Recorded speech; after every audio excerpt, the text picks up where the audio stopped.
Okay, there we go. So good morning. I guess for you, it's good afternoon for Lisa and I. My name is Melanie Malcaster, and I'll let Lisa introduce herself. My name is Lisa Kao, and Melanie and I are both from Ontario, Canada. So it's about 2 o'clock here. Yeah, so we are both, I am the instructional coordinator of libraries in the Peel District School Board, and that's located in the Greater Toronto area. So the Peel District School Board, we are the second largest school board in Ontario, the first largest being Toronto, which is about a half an hour drive from us. And I'm a teacher librarian at a middle school, grades 6, 7, 8, also in the Greater Toronto area. And I've had the fortune to work with Lisa on many different projects this year, and hopefully we'll be able to share some of the work that Lisa's doing.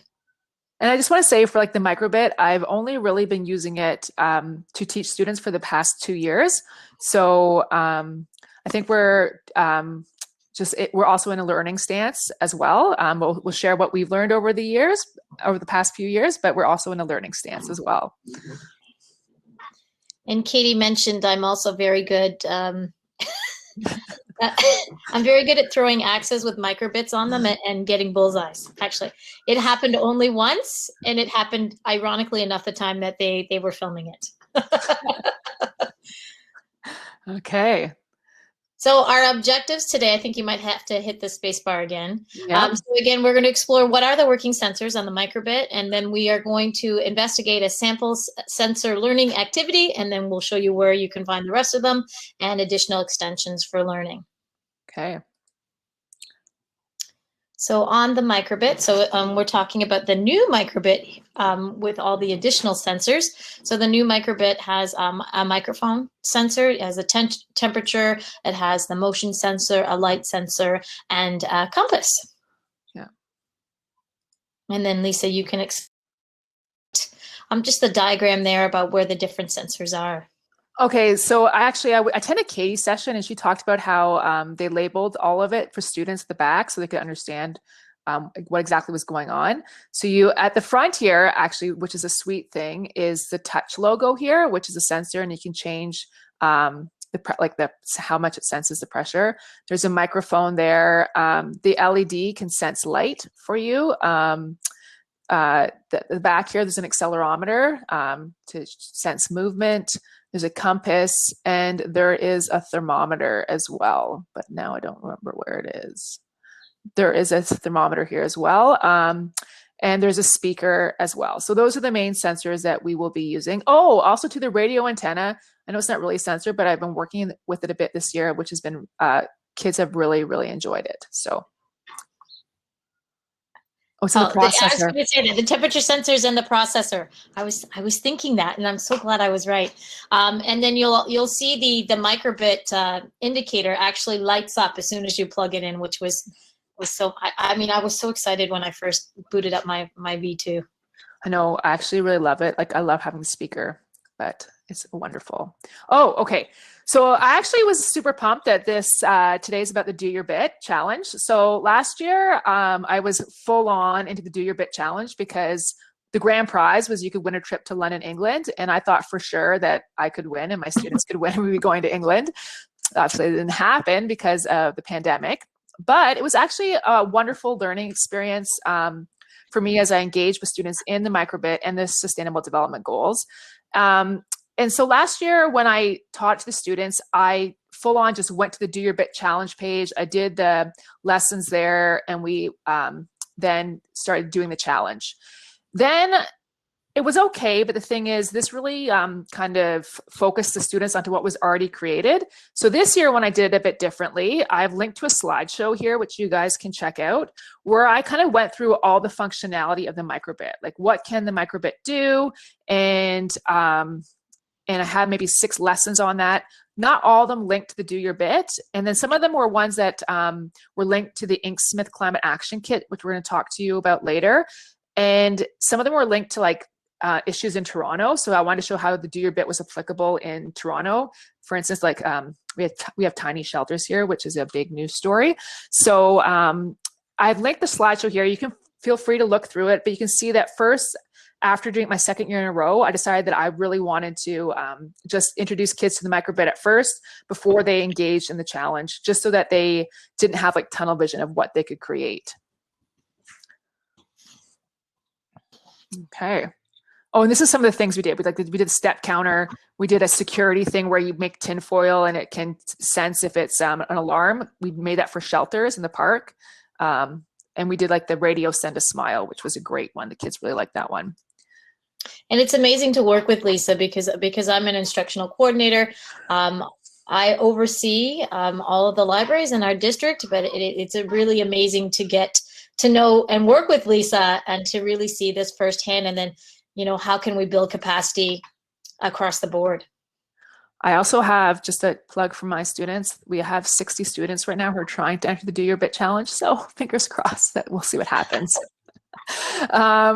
So what we're doing here is, this is a new feature actually to the Microbit. I don't know if anyone here has used Microbit Classroom. In Ontario, we are now into our second shutdown of the year. And what I like about Classroom, and the thing is our shutdowns, they just happen spontaneously. So it's really nice to have the classroom because then you can continue to teach coding virtually. So we're going to go over the sound meter activity because it uses a sensor, but also is a great way to collect data. But I also want to show you how you can use it with Microbit Classroom because I think this is such a powerful teaching tool. And it's just important to note that this activity actually will work best with the version 2 Microbit because so while you can do it virtually and test it virtually, it will only work on a physical V2 Microbit. So before we start here, I just wanted to show you that when you go to the classroom here, it goes like this. It gives you instructions on how to use it, what it is, like the complete the code setup, sharing details. It's very user-friendly. So you have the editor there so you can see the code. And I'm sure you've seen before where it says blocks to JavaScript. So that's for you. Then there's the dashboard for students to join. I did not know if people in the session want to try and join now. It's up to you. If you want to try and join, you can. So basically the kids would put in like purple rabbit, ice skate, guitar. And then the bottom here, it says how many students have joined. You're more than welcome to try that. I will leave it up there for a second. And I'm just typing in the login and then the PIN. Oh, you're so 996 6832. Like Classroom is like actually amazing. I think it really revolutionizes like the Microbit for ease of teaching. Then you have student code here where the students, it'll list all the students here and you can see how their code is doing. And then you can download a report so you can save it, which is awesome. Let's see, wait, so we have our students here are showing up so I can click on Jared and see what he's doing. Which will obviously be nothing right now. But then also too, you can save the classroom, which you can go to later. So I'm going to go back to, I think it was editor. Maybe I will. Okay, yeah, I'm going to go to editor and I'm going to actually just share my code with you. So if you're in here, I'm going to share the code with the students and it can push the code out. So I'm going to send it to all these students here. So you have the choice here of sending it to all your students, or if you see a student is struggling, you can send it to one student and they don't really, other students won't know. So I'm gonna send this to you. Hopefully you get it. Okay, done. Okay, so what this here is using the Microbit, the microphone on it to detect sound and what the level of sound is. So obviously if you have the version 2 and you have doing it with students, they're gonna like do the sounds themselves and have it. But if virtually you don't have access to the microbits, which I don't have right now with my students, you can just play around with the level here and it'll move it up and show it through the bar graph. So it's showing you what it is. So that is pretty cool. The other thing, which I think is super neat, in Ontario, we've just got a brand new math curriculum where we connect math and coding. Like coding is now part of our math curriculum. So this is an awesome way. It says show console simulator here. I hope it's going to pop up. And it'll show you how it's graphing it. As you move the sound meter up, it'll show you the graph. And then you can, oh, sorry, I didn't pull it down. And then you can actually export it too. I'm not going to do it on this computer because I feel like last time I tried to do it, it was really slow, but it will either export it as like a table in a CSV file or a Word doc. which the Now, students if can manipulate. sorry, Go if ahead. you No, go. actually had your microbit connected, there would be another bar that would show up underneath where it says show the data, and you could actually get the data from your physical microbit and not just the simulator. So once you have that code downloaded, and again, if you're pushing out this code, so this is not something that you typically do because you'd want your students to work through. But in this case, and we placed a prompt on the previous slide, is they have the code for the sound meter. How might you modify that code, or what might you do to change it so that if the sound gets too high, a physical sound plays? So kind of like a classroom meter. In a classroom environment, I would use it. Say if the sound gets too high, that not a little warning sound, but a sound would play just to indicate perhaps that the classroom is a little bit too loud. Yeah. Oh, can you please send it to me? The code is here, actually in dashboard. I'll go back and copy and paste it, Lisa. So there it is. You can see it. Anyway, we just wanted to show you actually just the functionality of the classroom. And when you go to the way I found out about it actually is I was just on the Make Code site, and usually when the projects come up now, there's an option to open in Classroom. Actually, let me see if I can show that to you, because I think, let me go to sound. But the program code is actually listed on I said it's listed on the site. It's listed on our slide deck, and we've also hyperlinked on the slide deck where you can go on the Microbit website that actually lists a number of great activities, and the code will be on what Lisa's showing you right now too. We've hyperlinked that in our presentation, and there's a number of different activities to get you started with all of the sensors, starting with some beginning activities, and then intermediate, and then advanced. Yeah, it's a really amazing site. It's very well laid out. I'm super pumped. I've only started exploring, but I'm really super pumped. Yeah, and so now like they changed it, because now every one of the projects there has open in Classroom, which is then you can open it and give it to students. I will now go back to our presentation because I went on a tangent. Sorry, guys. Okay. Oh, okay. Do you want to talk about the smell? Oh, sorry. I was going back and copying and pasting. So this is just the sample block code that we would need for this project. So you would start with your basic code. I believe whenever you open up a new project, that forever block is always there. Then you need to go to the math section. So you'll need a block from the math section where you're going to plot that, and then your input is you're going to input the block that says sound level, and then you're going to input the sound level into the little spot there, and then you're going to change the number to 255. And again, I'm just going to paste the link directly to this activity from the Microsoft site. Microbit. I know. And what also Lisa didn't mention, today's our first day in the Peel District School Board for our April break. So our minds, we apologize, are a little bit mush. Yeah. Oh, okay. So this is a data log that we showed it to you as well.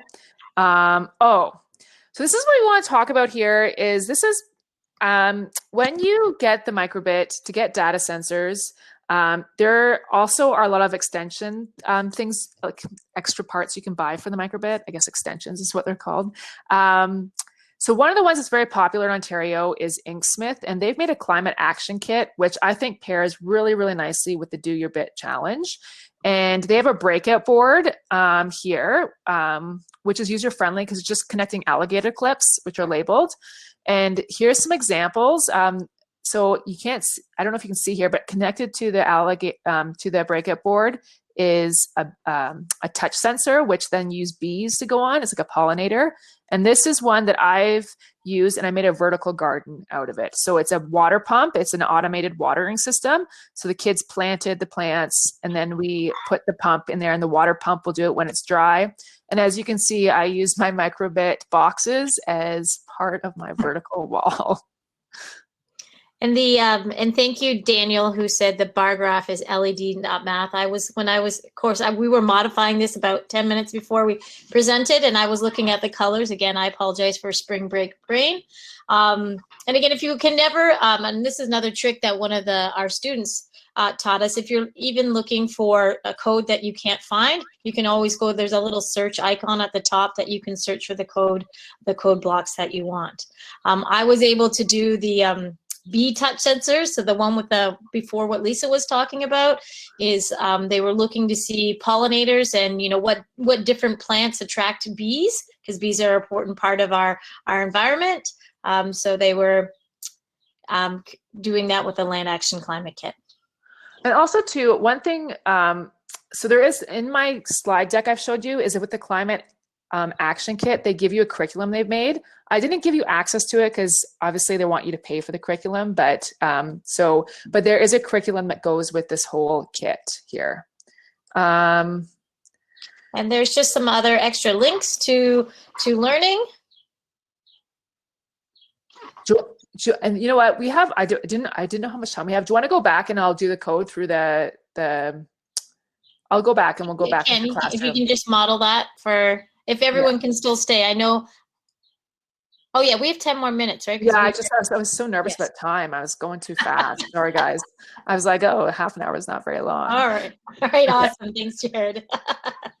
I was like, this is taking too long. Okay.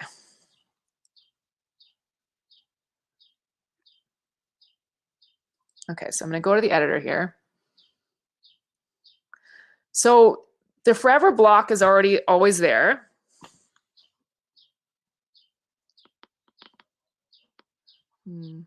Okay, so the LED here is here. So you would pull this out. And the input is going to be sound level here, I believe. Oh, yes, this is what you want to talk about too. This is the difference between the V2 and the V1.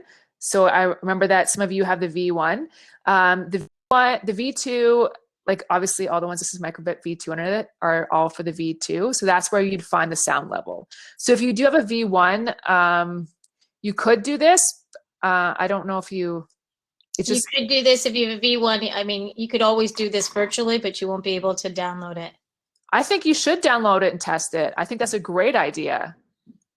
I would love it if you did that. Absolutely. If you have a V2. Then it's so exciting. I even tried there's another activity on there, was the nightlight sensor. Yeah. It's pretty cool.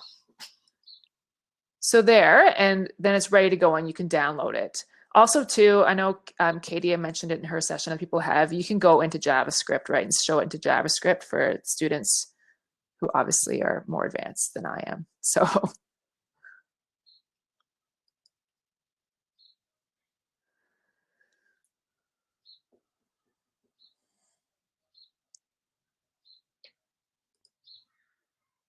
Okay. I'll leave that up there for a minute and see if you have any questions. And then I can take you through, if you want, some of the things I've done with the kids for the Do Your Bit. And you can see how I've used some other sensors with it, because we have time. Lisa and I were worried that we wouldn't have enough time. We're like, oh, we don't have time. Half an hour is so short.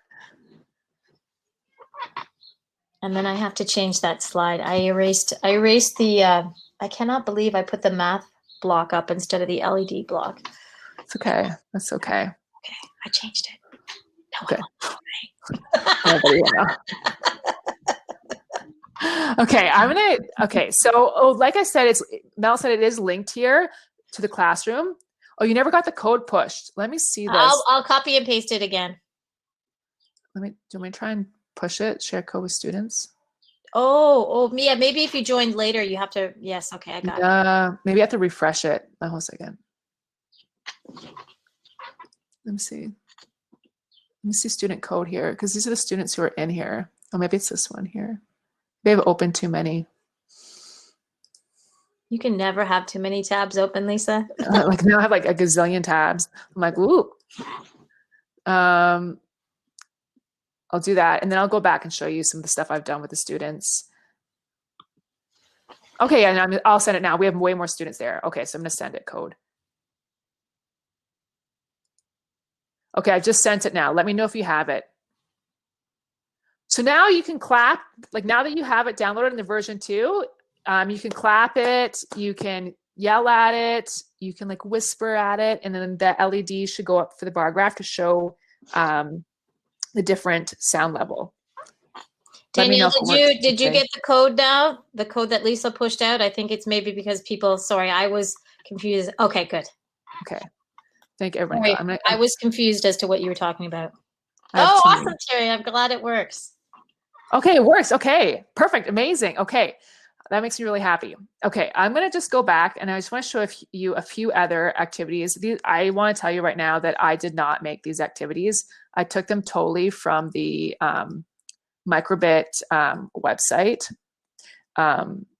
And so some of the things that my students are working on right now is for their Do Your Bit, they want to fight forest fires. So there's this Cozair sensor, which you can get as like an add-on, which measures the carbon dioxide level. So they thought that if they could measure the carbon dioxide, they'd know a forest fire was coming. So anyway, we'll see what's going to go on there. Oh, that's my Do Your Bit challenge. This is what I want to do. I want to show you guys the slideshow quickly because we have a few minutes.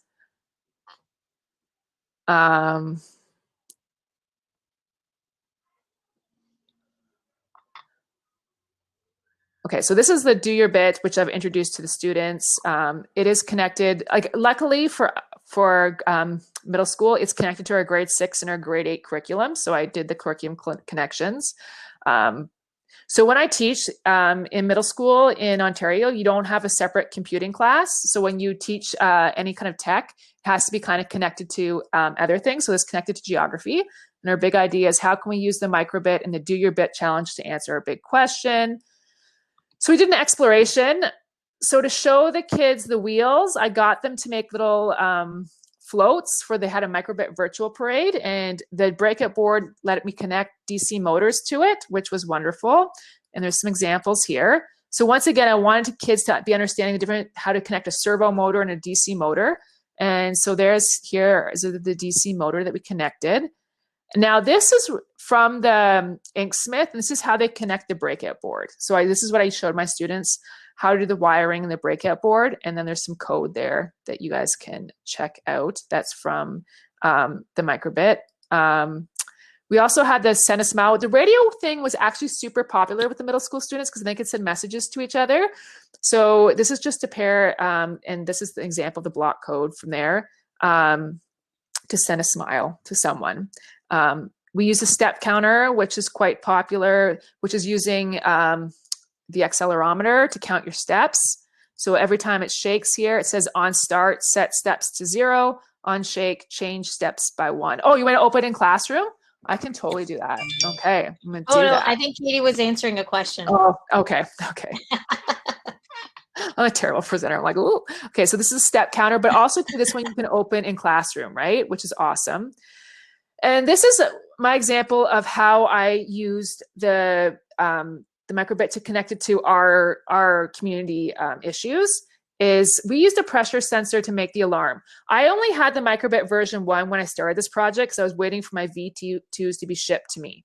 So what we did here is we looked at Khalil Seawright. He is a carpenter in Toronto who's building tiny shelters, like small little shelters in the parks, because in Canada, obviously it gets very cold. And we watched this little program about him, and the city wants to shut him down. And then they said it's not safe because people aren't protected. So then we asked the question, how can we use the Microbit to improve these tiny shelters? And one of the cool things that they did was you can make a pressure sensor so that when the tinfoil is folded over, it senses the pressure and it will make an alarm sound. For the version 1, we had to attach speakers to the Microbit, but when we got the version 2, it just made a sound.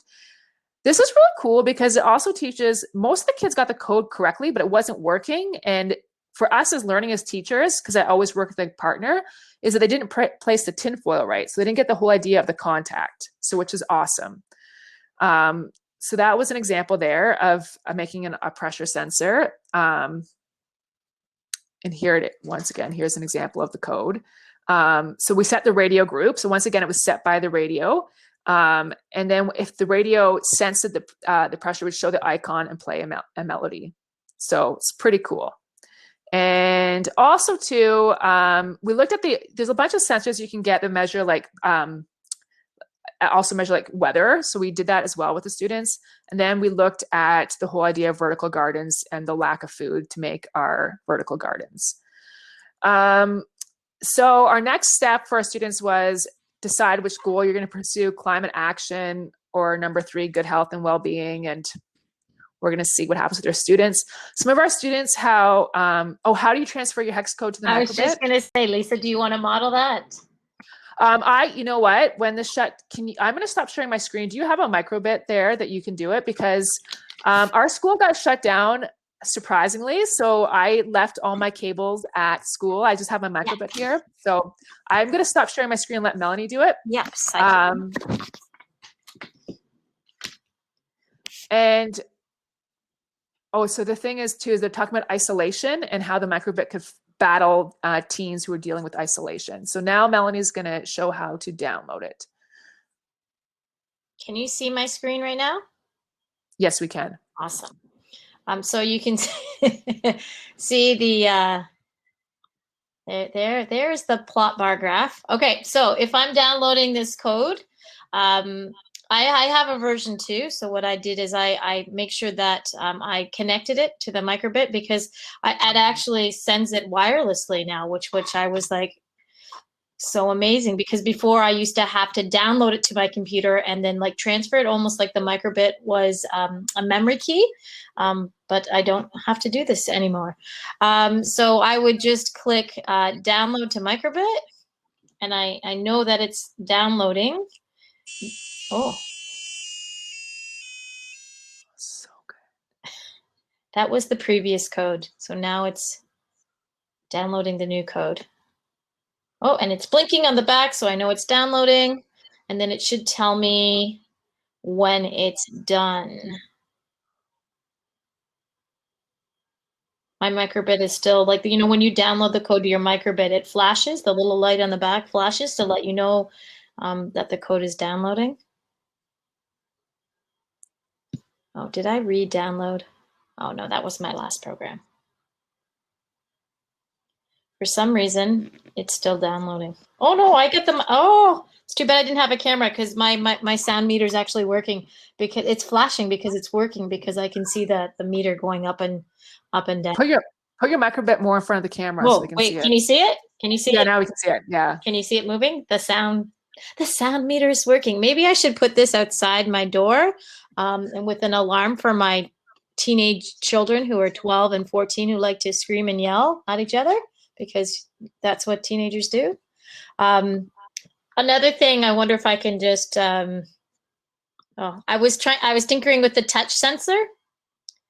Oh yes. And again, so, you know, with the logo, and again, this is just me, you know, on a Friday night, because I'm a wild and crazy teacher librarian. Just tinkering what I could do. So when I pressed the touch sensor, I wanted a heart to show up and say, "Hi, I'm Mel," and then some sound to play, and then a pause. And then when it was released, here, let's see if I can download this now so you can see how that works. And then when I release the logo, it'll have a pause and a heart. It didn't. Oh, okay. I wonder if this will work. Can you see my Microbit right now? Yeah, we can see it. It's good. Oh, there's. Oh, there you go. So it's hi. I'm Mel. Okay, the sound should come.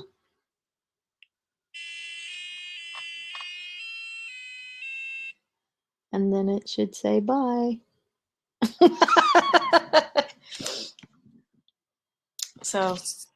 So there are some questions too about the Microbit Classroom. I'm going to put that in there.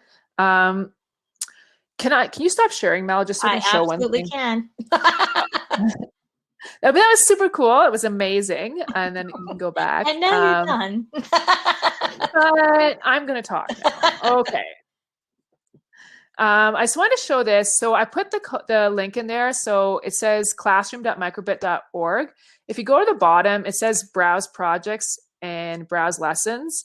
And it says, because everything I do, I'm going to be honest, I look at the Microbit website. It's a great tool. So if it says look for this, I don't know, the Microbit icon, and it'll tell you where they are. So I just always browse the projects. And then these ones come with the Microbit Classroom. And then you can look, do you want beginner, intermediate, advanced? I've never done advanced. I've only ever done beginner or intermediate. But then anything you do will have the classroom icon, the classroom that you can do, that you can add to it. So it says open in classroom down here. So if you're looking for classroom projects, definitely start where I said, like classroom.microbit.org. Oh, yes, it does push the finished code. That's what it, you don't have to though. You don't have to send the codes to the students. You can also edit it if you want and send just part of the code. In like what Katie said is creating a bug in the code as well, but you can also make your own. In the classroom, you don't have to send a project to them. You can send, you can create anything you want and send it to them. Or So, even with the code that we sent, so that's the beginning code, but how would you hack and modify? How would you take that to the next level, right? yeah. Okay, I think I'm going to finish off with our last slide, I think, because now it's 1:30. A few things here. Code Club projects, really good, user-friendly. This is a link to Inksmith, who has the climate action kits. I know French is probably not a big deal here, but they also have projects all in French, and I know they're working on Spanish. This was shared this morning in a session that Manitoba, which is a province in Canada, has made a whole teaching guide for teaching the Sustainable Development Goals. And this is instructables for microbits. And then that's our information if you want to follow us.